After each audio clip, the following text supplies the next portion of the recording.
See, this is the example based on Henry's law. I will read the numerical. Henry's law constant of methyl bromide is 0.159 mole per liter per bar at 25 degrees Celsius. What is the solubility of methyl bromide in water at 25 degrees Celsius and at pressure of 130 mmHg? While solving the example, first of all we will write the given data. What is given in that numerical? If we read the numerical carefully, we find that Henry's constant is given, that is Kh. How much is the value of Kh? Kh is 0.159 mole liter inverse bar inverse.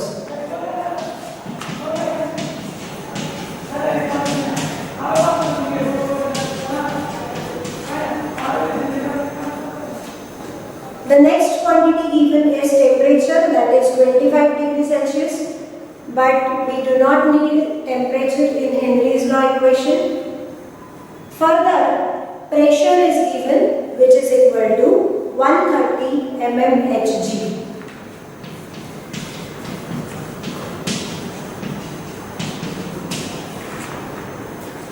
What we have to find? We have to find solubility of methyl bromide, which is S.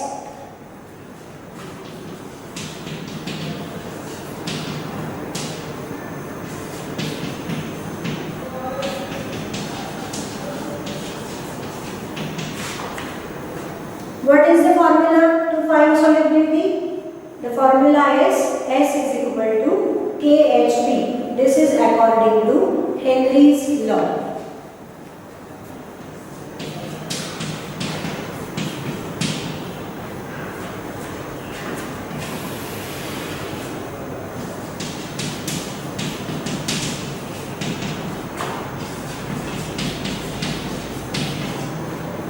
Now we will see the actual solution. We have equation S is equal to KHP. We will substitute the values of KH and P in the given equation. But observe the given data carefully. You will find that the Henry's constant is given in the units of mole liter inverse bar inverse. Pressure here is considered in the units of bar. And the value of pressure which is given is in the units of mmHg. So, if the two different values are in two different units, we cannot mathematically operate them. So, we will convert the value of pressure which is given in mmHg into bar. First of all, converting mmHg into bar, we need to convert the value of pressure which is given into mmHg into atmosphere, and for conversion of pressure in mmHg to atmosphere, we need to multiply the given value by 1/760. So,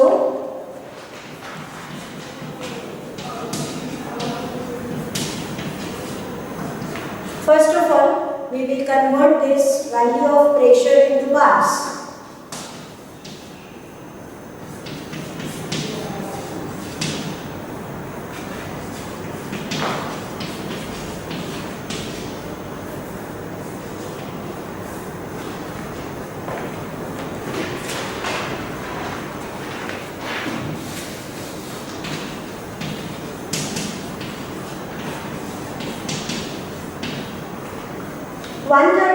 Multiplied by 1/760, that is equal to 0.171 atmosphere.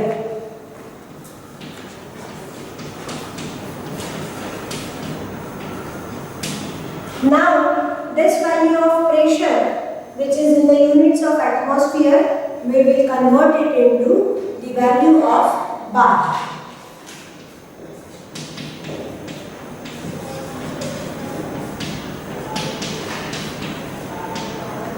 For conversion of pressure which is given into the units of atmosphere to converting into bar, we need to multiply the given value by 1.013. The conversion factor is 1.013 bar per atmosphere. Hence, the value of pressure that is obtained in atmosphere, we have multiplied it by 1.013. When 0.171 atmosphere value is multiplied by 1.013, the value that comes out is 0.173.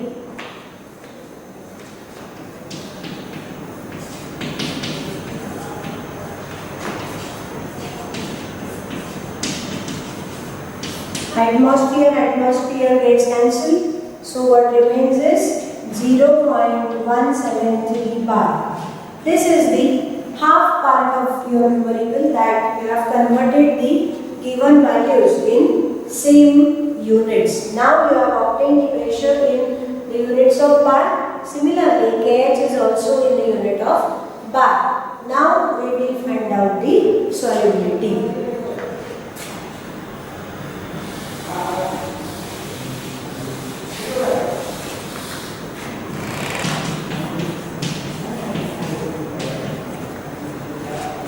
What is the value of KH? The value of KH is 0.159. Mole later inverse bar inverse multiplied by the value of pressure. The value of pressure is 0.173 bar.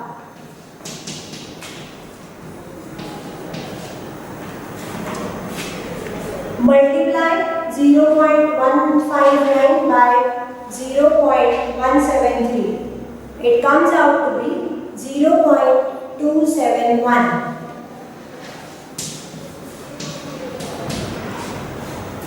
0.271 is the answer for solubility. What will be its unit? If we see the units of KH and P, bar inverse and bar is cancelled. What remains is mole later inverse. And therefore, the final answer of solubility can be given as the solubility of methyl bromide in water is 0.271 mole later inverse. Mole later inverse can also be written as molar, that is capital M.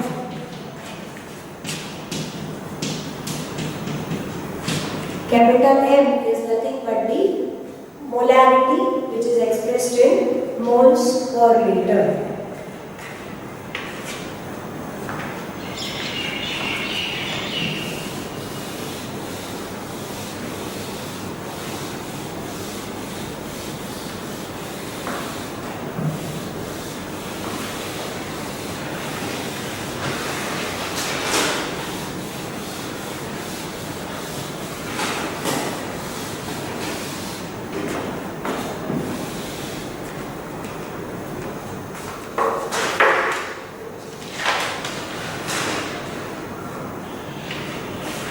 We have seen the effect of pressure on the solubility of gas and liquid. For that we have studied Henry's law, we have studied its statement, then what is KH, its unit, etc. We have solved one numerical based on the Henry's law. Further, we will study the application of Henry's law. There is one simple application of Henry's law that you have seen many times, but now you will study that in the aspects of Henry's law. You all know that the soft drinks contain CO2 dissolved in that soft drink. Soft drink मध्ये काय असतं? Carbon dioxide हा gas dissolve झालेला असतो. And what happens when we open the bottle of the soft drink?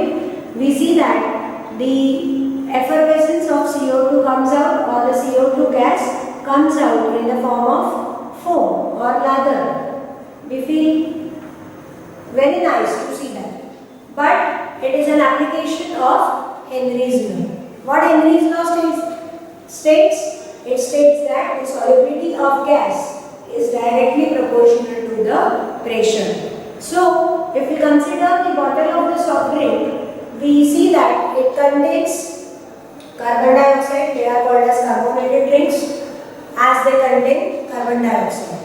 And this carbon dioxide firstly is dissolved into the solution under pressure.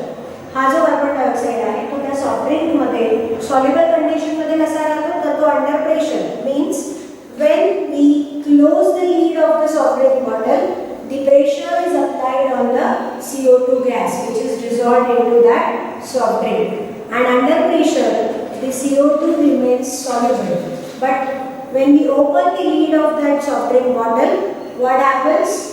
As we open the lid of that soft drink bottle, the pressure on that CO2 gas is released. त्याच्यावरचं pressure काय होतं निघून जातं. And when good morning students, we are studying the second topic of chemistry, that is solutions, and in previous lecture we have studied about factors affecting the solubility.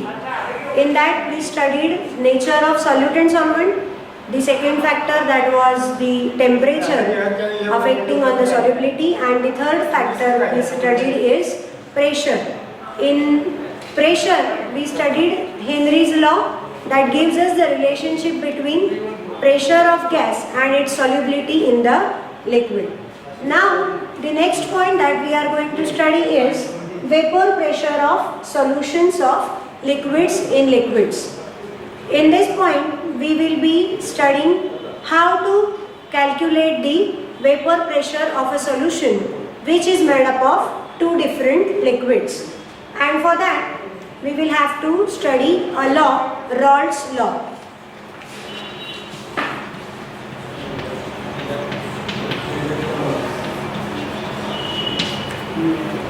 Raoult's law gives the mathematical relation between the vapor pressure, partial vapor pressure of a component of solution with its mole fraction.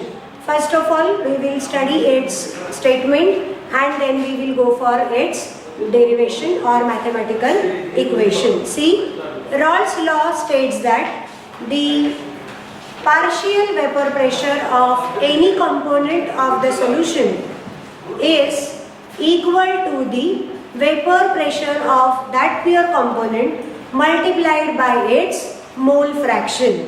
See, this law gives the equation for the partial vapor pressure of any component present in the solution. We are studying here about the vapor pressure of solution of liquids in liquids. That means in this type of solution the solute will also be in liquid state and the solvent will also be present in liquid state, and so that both the liquids will have their vapor pressures and both the liquids will there contribute own part to the vapor pressure of the solution. So how much of the vapor pressure is of component 1 and is of component 2, that can be find out using the Raoult's law. We will see the statement again. Raoult's law states that the partial vapor pressure of any volatile component in the solution is equal to the vapor pressure of that pure component multiplied by its mole fraction. I will write it down the law in short.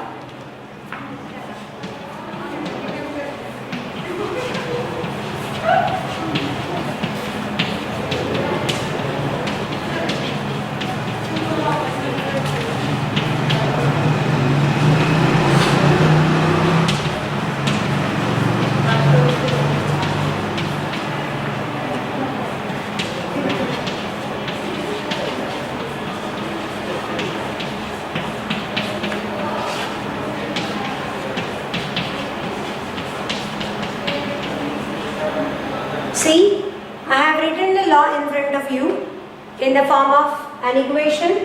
Vapor pressure of any volatile component is equal to vapor pressure of that pure component multiplied by its mole fraction.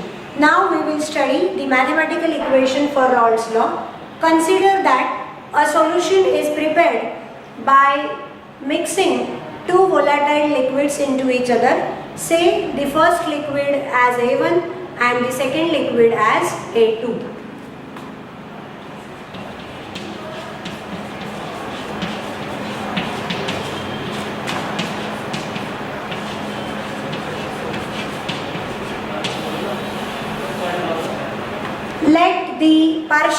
vapor pressures of component A1 and A2 be P1 and P2.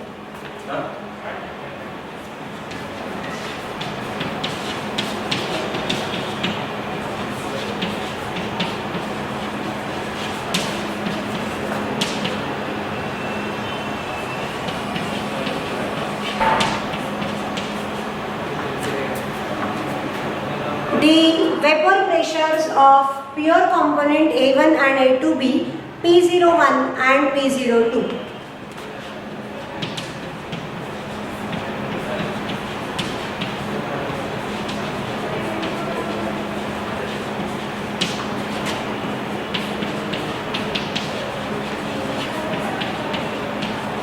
Now, according to the statement of Raoult's law, we will see the equation first of all for the partial vapor pressure of component A1. What we get is P1 is equal to,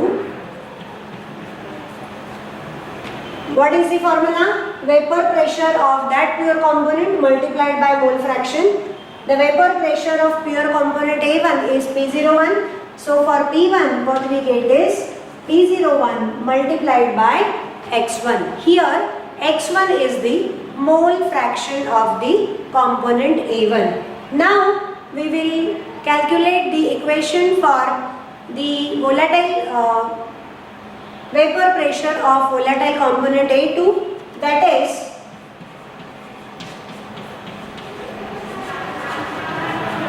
P2 is equal to P0 to X2. Here X1 and X2 are the mole fractions of component A1 and A2 respectively. P1 and P2, as we have seen, those are the partial vapor pressures of component A1 and A2, and P01 and P02 are the vapor pressures of pure components A1 and A2 respectively. Now, according to Dalton's law, the total vapor pressure of the solution is equal to the sum of partial vapor pressures of all the components present in the solution. Therefore, P is equal to P1 plus P2. Here P is nothing but the total vapor pressure of solution. P1 is the partial vapor pressure of component A1, P2 is the partial vapor pressure of component A2. Now we will substitute the values of P1 and P2 in this equation. So what we get is P is equal to P01 X1 plus P02 X2. Now in 11th standard you have studied that the sum of mole fractions of all the components is always equal to 1. Therefore, for X1 we can write as 1 minus X2. Now substitute this value of X1 in this equation. What we get is P is equal to P01 into bracket 1 minus X2 plus P02 X2. We will just simplify this equation. So what we get is P is equal to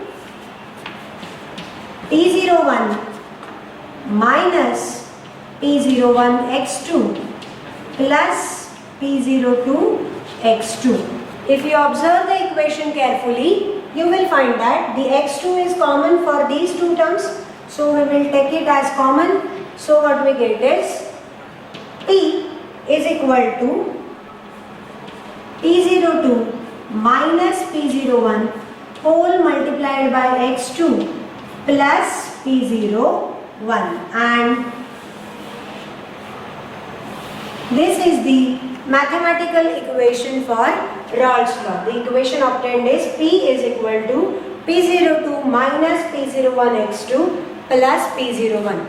So using Raoult's law, we first of all calculated the partial vapor pressure of the volatile component, that is P1 and P2, and from the values of P1 and P2 we find out the total vapor pressure of the solution. Now we will see the relation of partial vapor pressure of the components or the vapor pressure of the solution with respect to the mole fraction of two components, that is A1 and A2, using the graph. From the graph we will study how the vapor pressure of the solution changes as the mole fraction changes.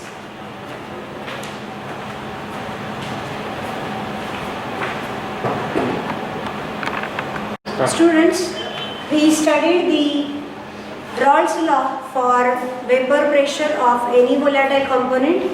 In that we studied the relationship between vapor pressure of the pure volatile component with its mole fraction, and in that we observed that the vapor pressure varies with the mole fraction. So now we will study about variation of vapor pressure with mole fraction of solute.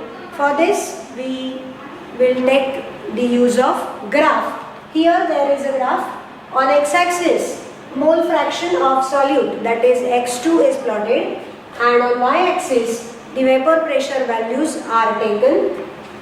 From left to right, the mole fraction of solute increases from 0 up to 1. In the graph we see the three straight lines. The first straight line is of total vapor pressure of the solution, that is Pt is equal to P1 plus P2. Here we will study the variation of total vapor pressure of the solution according to mole fraction of the solute. The second line represents the variation of partial vapor pressure of component A1 with respect to mole fraction of solute. And the third line is for P2, which represents the variation of partial vapor pressure of component 2, that is A2, with mole fraction.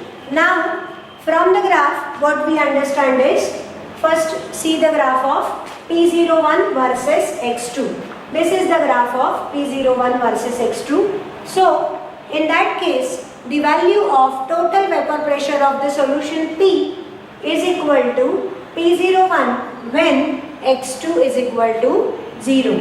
When the value of X2 is equal to 0, the value of P is nothing but P01. So then we say for P01 versus X2, we get P is equal to P01 at X2 is equal to 0. Similarly, if you observe the graph, you will find that the value of total vapor pressure of the solution P is equal to P02 at X2 is equal to 1. So I have written here that P is equal to P02 at X2 is equal to 1. So this was about the first straight line of graph, that is P01 versus X2. Now we will study about the second line of the straight line of the graph, that is for P1 versus X1. We will study how the value of the partial vapor pressure of pure component A1 varies with its mole fraction X1.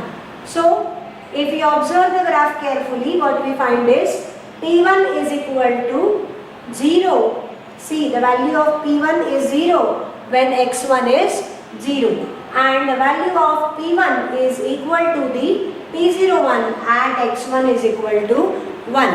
What we observe from the graph is written over here. P1 is equal to 0 at X1 is equal to 0, and P1 is equal to P01 at X1 is equal to 1. Now we will study the third straight line of the graph, that is variation of P2 with X2.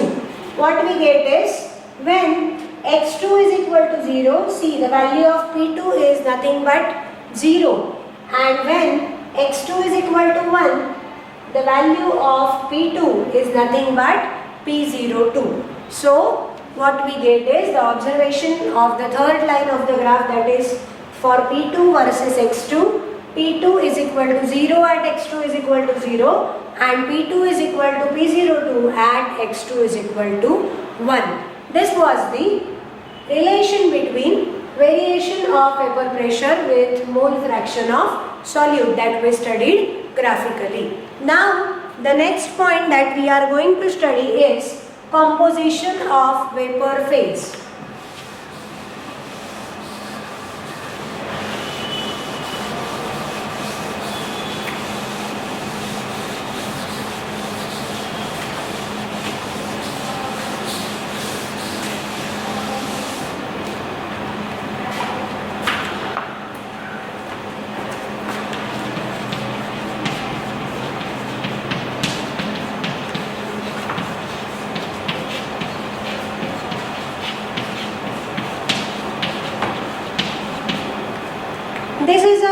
new concept. We are studying the vapor pressure of solutions of liquids in liquids, and we studied that the solution which is made up of two liquids, the both liquids are volatile. As both the liquids of the solutions are volatile, what will happen? Both the liquids undergo vaporization and they will convert into vapor state.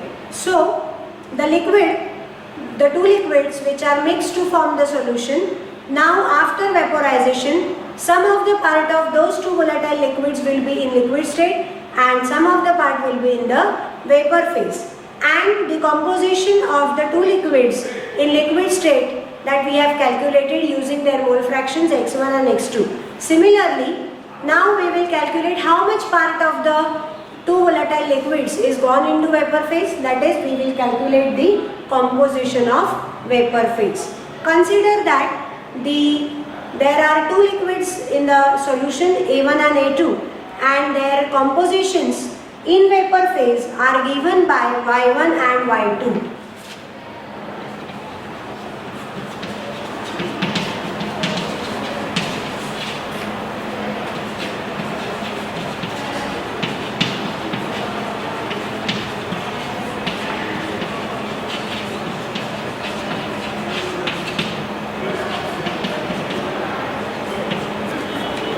Similarly,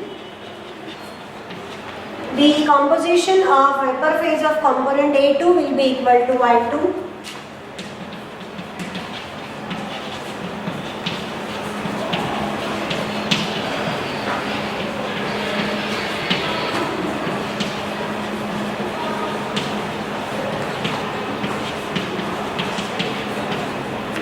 And according to Dalton's law, the equations that are given for Y1 and Y2 are P1 is equal to Y1P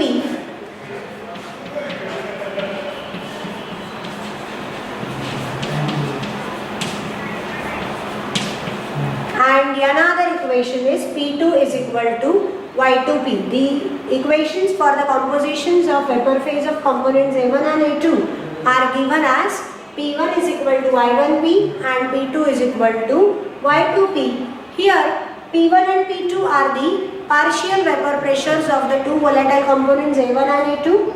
Y1 and Y2 are the compositions of vapor phase and P is the total vapor pressure of the solution. So, if we rearrange these two equations, we get the values for Y1 and Y2.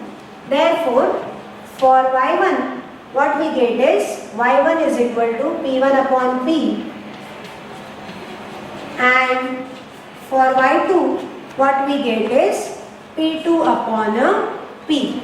These are the two equations to obtain the composition of vapor phase of the two liquids present in a solution. But we know that what is P1? P1 is the partial vapor pressure of component A1. And according to Raoult's law, for P1 we have the equation P1 is equal to P01 x1. We will substitute this value of P1 in this equation. We get Y1 is equal to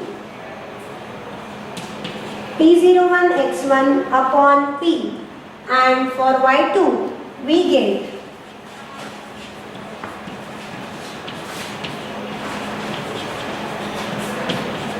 for Y2 the value obtained is P02 x2 upon P. Using these two equations, we get the compositions of vapor phase of two volatile components A1 and A2. What are the equations obtained? Y1 is equal to P01 x1 upon P and Y2 is equal to P02 x2 upon P. Using these formulas for composition of vapor phase, we will solve the numericals. The numericals are asked in the exam, so we will practicize a numerical based on it.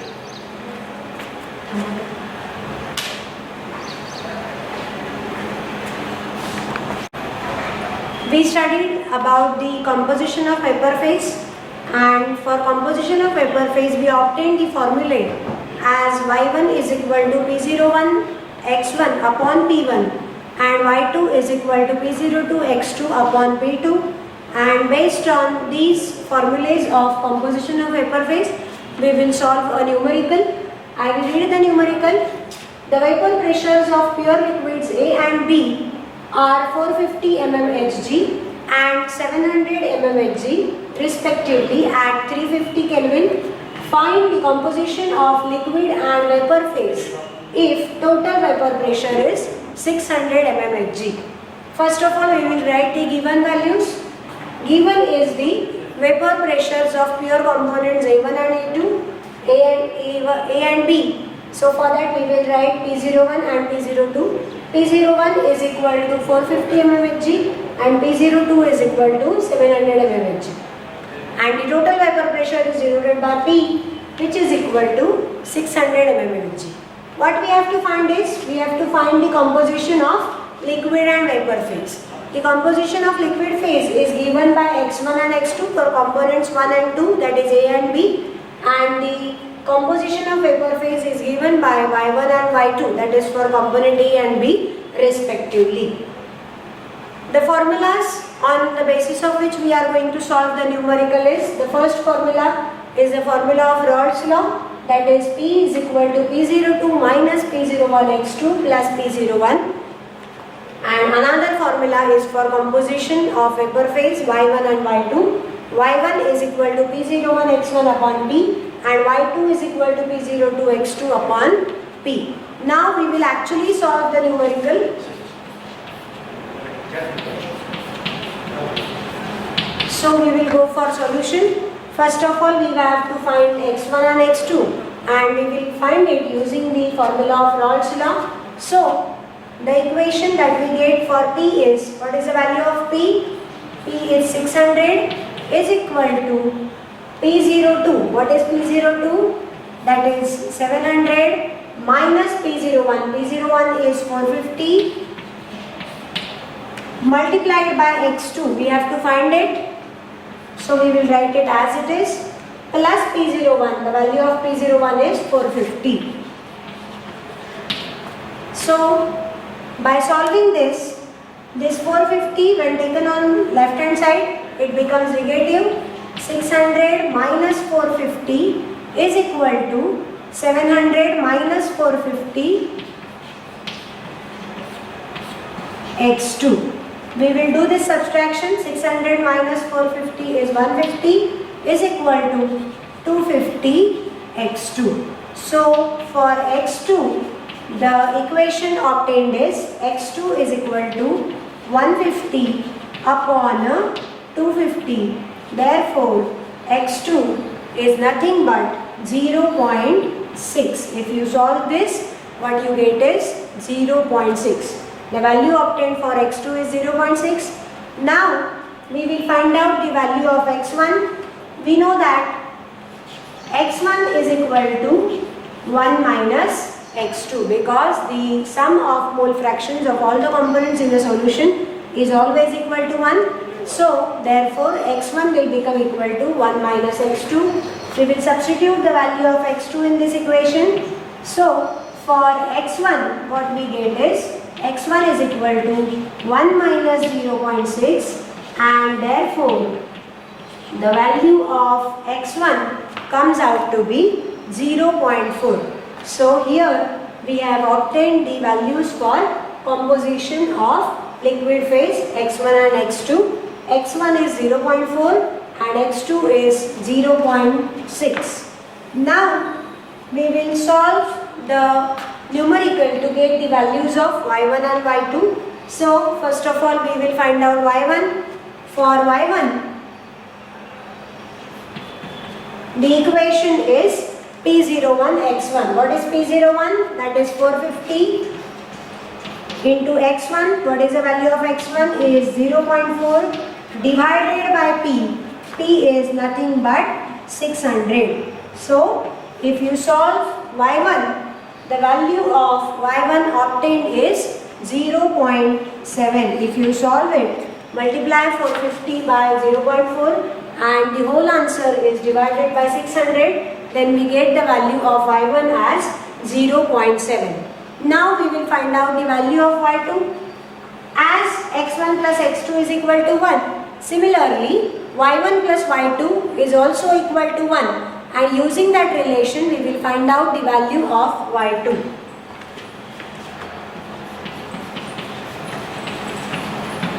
y1 plus y2 is equal to 1. Therefore, for y2, what we get is 1 minus y1. Substitute the value of y1 in this equation. What we get is, therefore, y2 is equal to 1 minus 0.7. Thus, the value of y2 is nothing but 0.3. And here we have found out the compositions of vapor phase of component A and B. y1 is equal to 0.7 and y2 is equal to 0.3. These are the final answers. We will write it here. What we get is x1 is equal to 0.4, x2 is equal to 0.6, then y1 is equal to 0.7 and y2 is equal to 0.3. These are the final answers. x1 is equal to 0.4, x2 is equal to 0.6, y1 is equal to 0.7, y2 is equal to 0.3.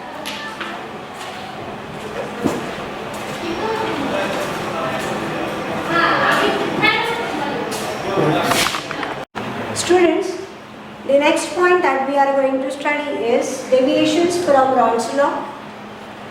Before that, we will understand the concepts of ideal solutions and non-ideal solutions. Ideal solutions are the solutions which obey Raoult's law over the entire range of concentration. We will understand the two concepts of ideal solutions and non-ideal solutions in the form of difference between them.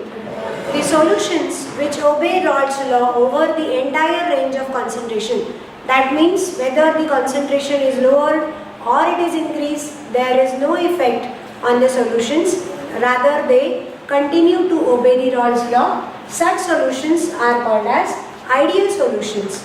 And exactly opposite to that, the solutions which do not obey the Raoult's law over the entire range of concentration are called as non-ideal solutions. Now we will study about the vapor pressure of ideal and non-ideal solutions. The vapor pressure of ideal solution is always in between the vapor pressure of pure components. That means if a solution is made up of two components, one component has vapor pressure is equal to 600 mm and another has vapor pressure equal to 700 mm, then the vapor pressure of the solution of the two components will be in between 600 and 700. In case of non-ideal solutions, the vapor pressure of non-ideal solution is always lower or higher than the vapor pressure of pure components. That means if the vapor pressures of pure components are 600 and 700, then the vapor pressure of the non-ideal solution which is formed mixing these two components will either be less than the 600 or it may be higher than the 700 mm. When ideal solution is formed by mixing two components, heat is not evolved or it is not absorbed. So we say that for ideal solutions, the change in enthalpy for the mixture, that is for formation of ideal solution, is always 0. For non-ideal solutions, the enthalpy change of mixture is not equal to 0. That means during the formation of non-ideal solution, either heat is absorbed or the heat is given out. The next point is about the change in volume. For ideal solutions, the change in volume is equal to 0. That means the volume of the ideal solution is always equal to the volume of sum of volumes of the two components of the mixture or two components of the ideal solutions. That means for an ideal solution, the volume of ideal solution will be equal to the volume of component 1 plus volume of component 2. So we say that the change in volume for ideal solution is always equal to 0. But in case of non-ideal solutions, the volume of non-ideal solution is not equal to the sum of volumes of the components. The volume may increase or may decrease. So we say that delta V mixture is not equal to 0. The volume of the non-ideal solution may be less than the sum of volumes of components, or it may be higher than the volumes of the components. Now we will see the examples of ideal solutions. The example of ideal solution is ethanol and water.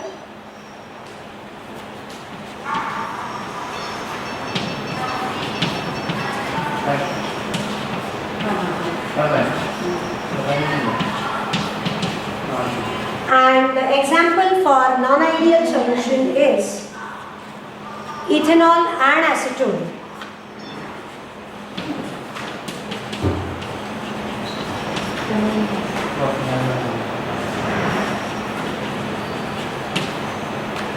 So here we have studied about ideal and non-ideal solutions. The non-ideal solutions do not obey Raoult's law, and hence they are said to show the deviations from Raoult's law. The non-ideal solutions show two types of deviations from Raoult's law. The first type of deviation is positive deviation, and another type of deviation is negative deviation. We will study both the deviations in detail.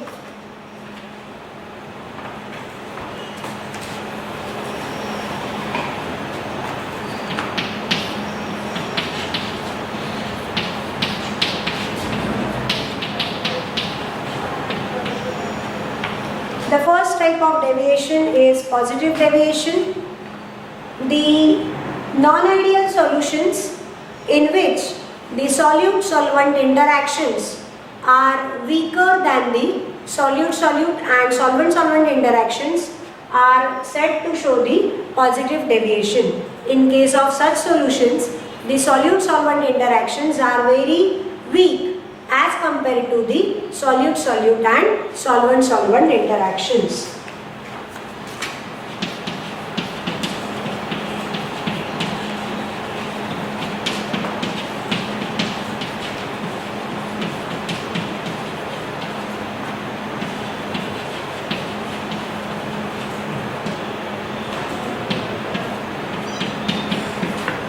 Such solutions are said to be showing positive deviation from the Raoult's law. The solutions which show positive deviation from Raoult's law, they have their vapor pressures always higher than the vapor pressures of the components of that solution.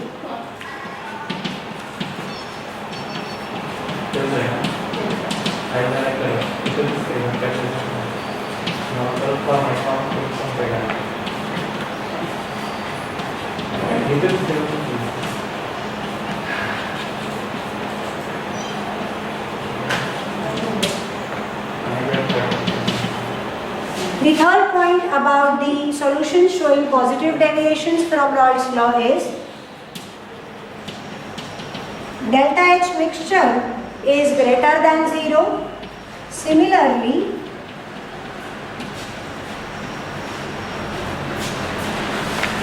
delta V mixture is also greater than 0. That means during the formation of a solution which shows positive deviation from Raoult's law, the change in enthalpy is greater than 0. That means it is positive value, and as the value of change in enthalpy is positive, we say that heat is absorbed during the formation of the solution which shows positive deviation from Raoult's law. The next condition is delta V mixture is also greater than 0. That means when the solution which shows positive deviation from Raoult's law is formed, the volume of the solution is always increased. The volume of solution is always greater than the volumes of the components of the solution. The example of the solution which shows positive deviation from Raoult's law is acetone and ethanol.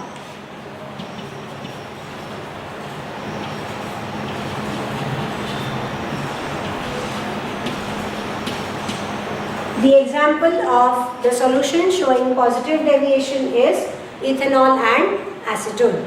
Now we will see the second type of deviation, that is negative deviation. I will write it here. So I will rub this part of ideal solutions and non-ideal solutions.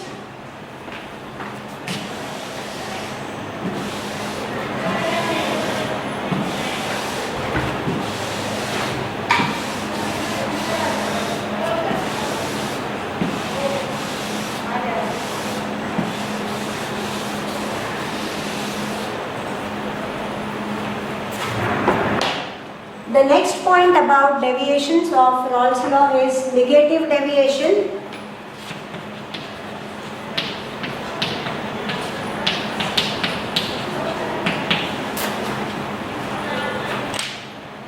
The solutions in which solute-solvent interactions are stronger than the solute-solute and solvent-solvent interactions are considered as the solutions showing negative deviation from the Raoult's law.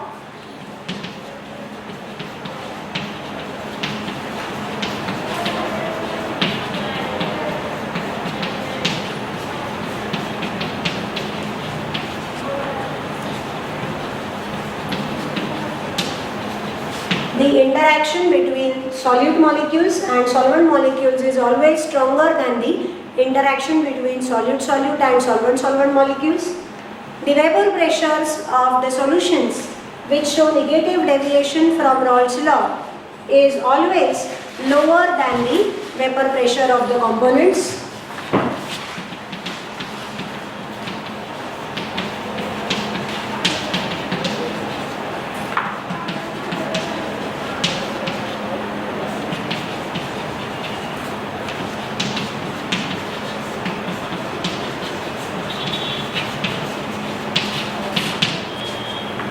The solution that shows negative deviation from Raoult's law has the vapor pressure lower than the vapor pressure of the components of that solution. And the third point is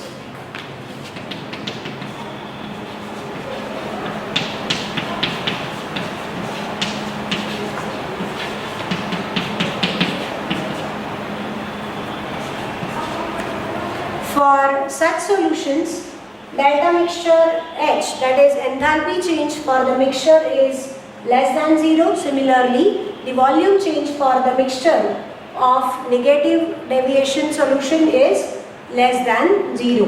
That means whenever a solution that shows negative deviation from the Raoult's law is formed, the heat is given out. The enthalpy change for the reaction is negative, that means heat is given out. So the formation of solution which shows negative deviation involves the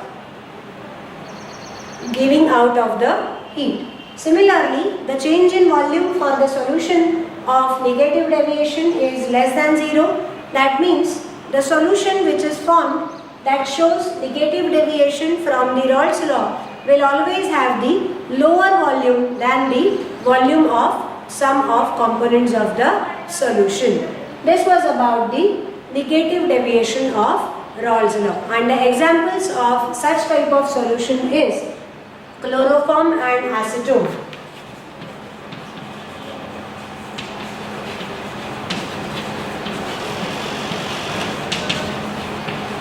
The solution of chloroform mixed with acetone always shows a negative deviation from Raoult's law, and the solution which is formed by mixing ethanol and acetone always shows a positive deviation from Raoult's law.